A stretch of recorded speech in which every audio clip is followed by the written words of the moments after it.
making sales social.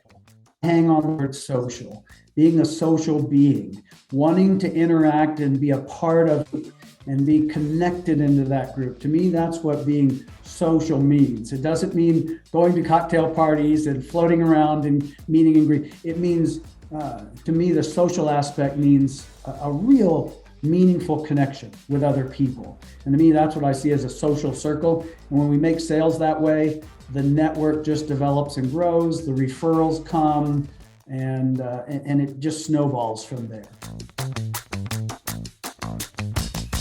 Welcome to the Making Sales Social podcast, featuring the top voices in sales and marketing. Join hosts Bryn Tillman and Bill McCormick as they discuss the best tips and strategies they are teaching their clients so you can leverage them for your own virtual and social selling. Here are your hosts, Bryn Tillman and Bill McCormick. Welcome to Making Sales Social. I'm Bill McCormick. I'm Bryn Tillman. So Bryn, who's our guest today? I'm so excited. We have Clancy Clark with us, who's an author, a speaker, and a coach around selling and selling by serving. So we're excited to talk about this. We found Clancy through our good friends, Larry Levine and Daryl Amy, through Selling from the Heart. And what I love about what we're going to talk about today and everything that Clancy talks about is really a part of our core belief as well, which is it's not about making the sale. It's about helping your client solve a problem.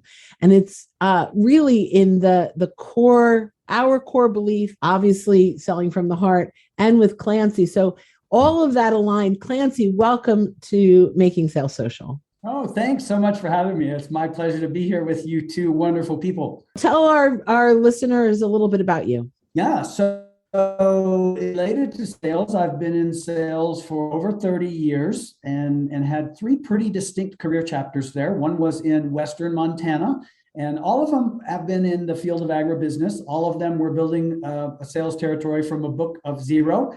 All of them were, I wasn't one of the good old boys. I wasn't from that area. They weren't familiar with my company. It was in a down market. How many other cards could I have stacked against myself in all three iterations?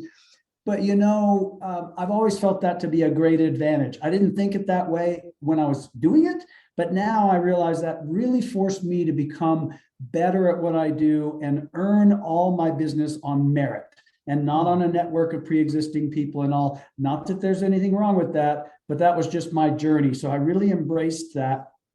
And I've had great success in all of those three career chapters. My second one was in Florida, working as an agronomist, a sales agronomist. And then the one that I still do to this day is working as a consultant to the large dairy farms in New Mexico. And I live in Southern Colorado now. We've been here coming on 5 years. So yeah, I just remember when I started in sales, I determined that I would make it honorable by the way that I approached it. And as I said, I looked in the mirror, I said, I'm going to go meet people, make friends, and help others. And I believe some sales will flow out of that. And a lot of sales have flowed out of that. And to me, the most important thing about what we're talking about here is being fulfilled. I mean, I think it's just one of the most important things in life is to feel good about what we do. And by placing that service to others as the top priority, we can feel proud, we're fulfilled, we know that we have strong character in what we bring to the marketplace. We're not out there just trying to hit numbers and get these people. So the fulfillment is there, and I think it's only there through the approach. Then number two, more sales, ironically, what I call the beautiful irony in the book, more sales flow out of that than if we're chasing them as an end unto us. So that's just a little bit about me and my philosophy in sales. Fantastic. So a salesman's salesman. So someone is out there and actually in the trenches, or maybe I should say in the muddy ditches for what you do out in agriculture. But so Clancy, we ask every guest the same question to start off. What does making sales social mean to you? I think first it means using the social media platforms as a way to network and sell and take advantage of this wonderful technology that we didn't even have when I started out in sales. And it's there and it's powerful and it connects people all over the world. but to me, I kind of go into the core of that, making sales social, hang on the word social, being a social being, wanting to interact and be a part of and be connected into that group. To me, that's what being social means. It doesn't mean going to cocktail parties and floating around and meeting and greet. It means, to me, the social aspect means a real meaningful connection with other people. And to me, that's what I see as a social circle. And when we make sales that way, the network just develops and grows, the referrals come, and it just snowballs from there. So we're talking about selling by serving. So here's the book, kind of dog-eared. I've been reading it, really enjoying it. And I love the selling by serving steps. And so I thought what would be really great is if we could kind of break these down, these 7 steps, and talk about it during each one, how are we serving our clients? So the first one is preparation. So yeah, right. and how does preparation, how does that align with making sales social as well? And we can actually help with that. So you share kind of your perspective and we can bounce off of your ideas. Yeah, so preparation, again, I think there's the obvious, there's the physical preparation, and there's a lot to that. It's not just having, my product brochure or anything else. It's knowing the arena that I'm working in. It's knowing the arena that my client is working in or my prospect is working in. It's knowing the business environment. Is the market up? Is it down? What's going on? And, that's a lot of what I call the physical preparation. It is doing as much research as I can about my prospects, so I happen to know as much as I can about them. And then obviously, such things as appearance, organizational skills. The worst thing to do is to go in and get into a nice conversation and realize I left something back there in the office or back there in my car and I have to run out. It doesn't send a good message right off the bat. And so to me, there's that aspect of preparation, but then there's also the mindset preparation, which I think is the bigger piece. And to me, it boils down to ultimately, am I mentally prepared to give this 100%?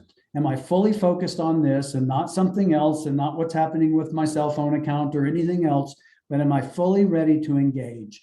Am I ready to listen, to understand rather than to respond? And am I 100% present? Am I really ready for this moment? Because if we think of it, this is a moment, a big moment of gravity, and it will never come again. And so I'm never going to have a second chance to be interesting. If I'm interesting today, I'm not going to become interesting next week. And so very important moment. And I think that's, to me, preparation boils down to, am I ready mentally to go in here and really serve this individual and help them in some way? I love that. I think there are 3 things that I'm pulling from that. The first, the physical preparation, we'll just go back to, if you want to learn about them, look at them on social media, LinkedIn, Twitter. What are they sharing on their Instagram? If you want to know where they vacation, like if you really want to get to know them a little bit. But on LinkedIn, look at their company, look at the people that have recommended them that are their clients, and understand not just their industry, but their client's industry. So that's the physical preparation part of that. The second thing that I love that I heard you say was really be present, right? And I think that even in social, what happens is we are prepared to answer the next question before we even hear it. Like, we've got, we're not really listening. We ask a question, we're not really listening to the answer because we have something we want to say. And something that Bill and I talk a lot about is just really understanding what matters to them, like stop sharing what we want to share and start sharing what they want to consume, what matters to them. So I think that's a big piece. And the number 3 piece around the mindset, another thing that we talk a lot about is detach from what that customer is worth to you and attach to what you're worth to that customer. Because when you can bring value, they want to work with you. Yeah, absolutely. And I think that this is a huge part of it, of the sales process, if I can use that word, in serving our clients. Because if we have that preparation done beforehand, we come in really holding all the cards. And when we walk into that, we're not worried about whether we're going to make the sale. We're there to just serve them. And if we've done our homework and our research the right way and prepared the right way, that's really gonna kind of smooth it over for us. And social can really certainly help with that. So the next one we could really get on tangents with. I'm kind of excited about this one, and that's engagement. So your second step is engagement. So talk about that a little bit. Yeah, so that is that moment. It is that time, whether it be an email or whether it be face-to-face or whether it be on a virtual meeting like this, but that is that first point of contact. And the way I like to think of it, especially in B2B sales, is there's this company over here and there's this company over here. There are these whole bodies, and then yet there's these two individuals who are touched there. And that's where those two come together. And it's, behind that is one organization, behind that another organization. That is the touch point for two organizations, two individuals. It really doesn't matter. But I just stress the gravity and the profundity of that moment to come in, because like Bryn said, if you're focused on what value, you also need to be focused on bringing anything of interest to this individual, because it's very competitive most places that we go. And so I always say, there's the stack of 67 business cards over here of the not interesting ones. There's 2 or 3 sitting over here that are being considered. And are you going to get on that pile of 2 or 3, or are you going right to the bottom and becoming number 68 over here? And like I said, the phrase that I use is not interesting today, not interesting tomorrow. If I don't make that powerful first impression, then it's unlikely that I'm going to come back a week from now and all of a sudden be evaluated as, oh, he just became really interesting all of a sudden. No, they're going to say, this is the not interesting person, and they're going to turn off their ears, right? And they're not going to. So to me, the most powerful thing that I want you to know, if I go in and I'm calling on Bryn, I want Bryn to know that I'm there to learn. I'm there to meet her, not introduce myself, but I'm there to meet her. I'm there to learn, and I'm there to help and become an asset to whatever it is that Bryn is working on. And, you can say those words, but then when you do those things, then they become believed. But that is my message, is looking someone right in the eye and let them know, I'm not here to talk about product, service, myself, my company. I'm here to meet you. I'm here to learn, and I'm here to help. And I think that, unfortunately, or fortunately for us, that is pretty rare in the sales world. I think a lot of people come in with guns a-blazing, product brochures flying, and that's just not who I am. So I've got to be authentic. So what I'm hearing is what makes you interesting is when you are interested. Perfect. Yeah. Right. And I think you said it also. You said your authentic self, and if we kind of slide this over to the social realm of things, this is coming in authentically, connecting with people authentically, not just pitching them right away. Just before we got on the call, I got actually an email from a company that does LinkedIn lead gen. She didn't even look at my profile, but said, oh, I see by your LinkedIn profile, you're in Albany and I'm going to Ithaca this week. So that was that moment. She's trying to build rapport, which is the next thing that we're talking about. But she didn't look at my profile. It wasn't authentic.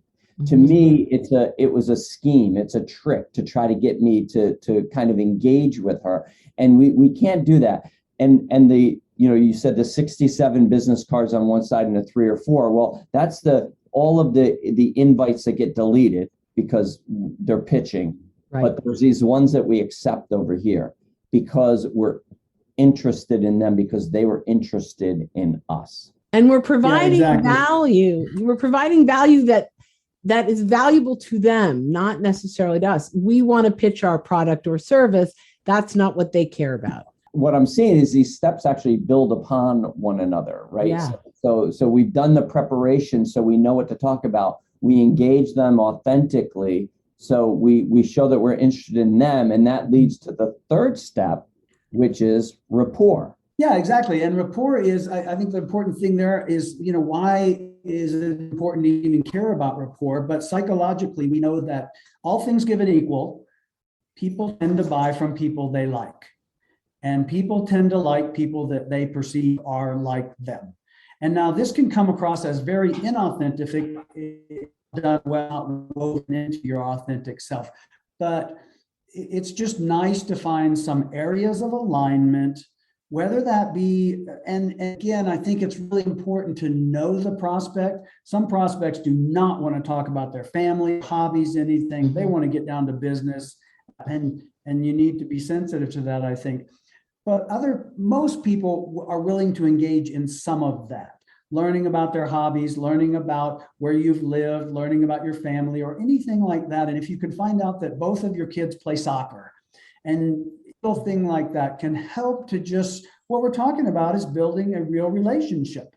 And so the girl that you mentioned, Bill, she was trying at one level, but hadn't done her homework. She was trying to build rapport before she was prepared. And so, this is not a method, these 7 steps of selling by serving, they are, in my mind, a logical, sequential cycle and framework that a person needs to be aware of and move through in that order. Because if I try and build rapport with you, but I haven't done my homework in preparation, I'm one of the 67. I'm not one of the 3 or 4. So it's just a way to begin to align and to begin to develop a human relationship within the sales business environment. And it's the same on social. You have, what we say is, you can't ignore people. You have to respond to comments. You have to do it authentically and start that and look for the opportunity to take that conversation away from social, either face to face or by phone. And then, and social is one of the best ways to do that research in advance. Who are your shared connections? Where did they go to school? Right. Where did they work before? I mean, there's so much you can learn to help build that rapport. So what's the next one, Bill? Next one is discovery. Yeah, discovery. That's good. It's going back to what Bryn was talking about. Am I listening to understand, or am I listening to respond? Mm-hmm. Am I there to just waiting for my chance to jump in and talk about something, or am I listening all the way through? Because if this person says one thing and I'm like, oh, I know what I want to say about that, and then I tune out everything else, they might tell me something more important, more valuable, and more of a connection in the part that I'm not listening to. So this is where I see so many salespeople get overly enthusiastic and get ahead of themselves. And they're just like, oh yeah, that's a great point. I brought you up. And I wanted to tell you about the benefits of, product XYZ. And it's, nope, we're not there yet. That's the time, that's solution presentation. We get that next, but now is full immersion in to the prospect. What are your needs? What's going on in your world? What are your next steps? And tell me about what that really means. What's the implication of that issue that you're having? And we can enlarge the need by asking those, then what, or what happens then type questions. And so it's not only to me about learning their needs. I think through that process, and this is not a manipulation at all, but it can be very powerful, is to get the prospect to acknowledge that this is a need here and now. So that in their mind, I want them to go, this is something I really need to address. And I'm really glad that you're asking me about it, because all of a sudden I realize this is a threat to the very existence of my business if I don't take care of this. And that's the point we'd like to get to where they see that need as big and some urgency gets injected into it. So, but mostly to me, the whole discovery thing is about asking natural questions. Just as if I was visiting with either one of you, wanting to learn about your life, wanting to learn about your business, wanting to learn about your challenges, your successes, what are your goals, what are your visions, what are your potential threats? And I would ask you about those. If we were at a barbecue and just having that conversation, that's the way a great discovery should be. Supernatural and just understanding that I'm here to help and I'm here to learn. And out of that mindset, I think that's the flow chart for the formulation of the questions. So I love that like normal, your discovery, if you're looking at your own agenda, you can never truly serve them until you know their agenda. Right. Like it's serving yourself if you come in with your agenda, not serving them. so many sales reps come in and they have their sales process, but the client has a buying process. And so I love it that it's just a conversation. I think of our friend Jeff Bajorek, who says, you don't do discovery on a client, you do discovery with a client. It's a team effort. And so I love that. And so that brings us to the solution presentation. Yay, that's what everybody wants to get to do. Yeah, let's go. Let's sell this thing. Yeah, so the solution presentation, but it's not, this isn't the product presentation. This isn't the service presentation. It is a solution presentation. If I've done a great job of all the other steps up to now, we have uncovered, Bill, jointly, this need that the client has. And I am 100% confident that I have a solution for that need. And it's just, the solution presentation and the agreement, the next step, if everything is done well up to that point, it's the most natural thing in the world. And I can say, Bill, you've told me in discovery that if I had a solution for this need, if I could really help you to trim those costs or to increase that productivity by whatever, that's something you'd really want to do. Well, I do have that. And the name of that solution is Product XYZ. It's very incidental. The name, they don't care about the name. They don't care about the color. They don't care. They just want to know that it will fix my problem or it will satisfy my need. And so that's, again, the focus is explaining thoroughly how this satisfies the need, how it solves the problem. It has nothing to do with the product name, the service, or anything else. All I want to do is say, I can help you with this need that you have, and it happens to be called whatever the name of the product is. And are you presenting the ROI at this point too? Like here? Sure. Yeah, absolutely. If they're talking about that, of course, if it's a personal sale, if somebody's buying a car or whatever, there may not be an ROI to it. But in a business type environment, absolutely. If we're talking about, if we could trim those costs by X amount, then what's that going to do for your bottom line? Yeah, right. And then we can absolutely get into that because that's part of their need or their problem that they're having. Yes. And it seems that should flow right into the agreement, that should almost be like a seamless next step. Right. Or it would come to the last step, which is objections. Am I correct in that? Yeah, you are. And you're leading me along perfectly there, Bill. And there is a reason that I don't put, as in most sales training, it's, whatever the steps are, pre-qualify the lead and then introduce yourself and then ask open questions, ask the closed questions, present your product, handle the objections, and close the sale. There's a very purposeful reason that I put objections after agreement, because I think if we do very well on all of this, objections are not inevitable. They don't have to come up. And it is the most natural, seamless. We've done the discovery. We have together on the same side of the table rolled up our sleeves and identified what the need is. Then I have done my job well of showing that this is a wonderful solution to that problem or satisfaction of that need. And so then when it gets to the agreement, and I always, eschew the term closing the sale because that results, that denotes finality. Something is done. And I'm like, no, that's just the beginning of me showing them how much I'm going to serve them. I want this open, always growing. But there are agreements at every step along the way, right? I mean, if we agree to meet again in 2 weeks and you're going to read the article that I left you, and then we're going to discuss that, an agreement is just moving the process forward. Yes. So gaining agreement on the sale is, me, when it works as outlined, it is the most logical thing that either party can possibly think of to happen next. I can't think of any other question except to say, Bryn, does it make sense for you to order this product now? I love it. Is that something you think is a good idea? And you're thinking, you would have been offended if that hadn't been the next question. You would have thought this person isn't understanding me. You're going, yes, that's exactly what I want to do right now. And when you get to that point, this thing that we get built up so much in sales about, closing the deal, just getting the order signed, becomes rather anticlimactic. It's very incidental. I've built a relationship. I know I'm going to help you. I know this is just the beginning of a marathon. This is not a sprint with us. And so, yes, your first order, wonderful. Thank you very much. But it's not nirvana. It's not the pot of gold. It is the most logical next step that either one of us could possibly imagine happening. And to me, that's when I know all the other steps have been done well.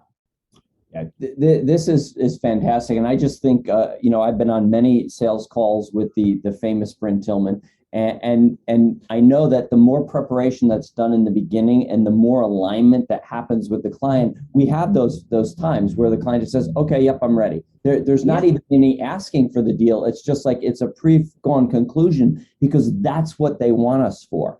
And I think that if we can do that preparation and we can gain the rapport and really do the discovery in the right way, that the sale is just a natural foregone conclusion, because we've met all that criteria, or it's not, and we're going to point them in the right direction, right? And that's moving it along also, because again, we're not so much looking to close a sale, as you said, we're looking to start and build a relationship. Right. And so serve them, help them solve their problems. To serve them. So go out and buy this book. Selling by Serving. Selling by Serving, and Clancy's going to tell you how to get that in just a moment. He's also going to tell you about his new book. So Clancy, tell them how they can remain in contact with you and get your books. And please talk about your new book. Yeah, thank you very much. Well, I happen to be on LinkedIn, social media. So yes, I spend a fair bit of time there, and I love to. That's my favorite social media platform by far. So people can find me there on LinkedIn. Just type in my name, and my website is www.clancyclark.cc. And there is a link to order the book, Selling by Serving. And yes, I have my new book now. It's called Love Your Work, Live Your Dream. It's all about helping anyone who works for a living to make sure that vocation is meaningful, and then to connect the dots from that inspired income to living the life of our dreams, those things that we want to do outside of our work, and make sure that our vocational vehicle is worthy of getting us to those dreams, the things that we want to do, the things that we're meant to do while we're here. So it's a broader reach, but again, it's all about fulfillment. It's all about making sure that a vocation is meaningful. It's about being clear on the vision that we want for our lives, and then connecting the dots between what I call inspired income and living our dreams. Fantastic. I can't wait to get my hands on it. So listen, connect with Clancy on LinkedIn, go to his website, order his books. I promise you will not be sorry. I mean, there's a lot more about the 7 steps in here, I promise you. And we just scratched on the surface, but it was so good. So Clancy, thank you so much. Thank you so much. This has been so much fun. Oh, thank you for having me. I got my lucky pen. All right. Wonderful. Well, Clancy, thanks so much. And listeners, thank you once again for listening to another episode of Making Sales Social. Don't forget, as you're out and about this week, to make your sales social. Bye-bye. Thanks for listening, and join us again for more special guest instructors bringing you marketing, sales training, and social selling strategies that will set you apart. Don't forget to subscribe to get the latest episodes from the Making Sales Social podcast. Leave a review down below. Tell us what you think, what you learned, and what you want to hear from us next.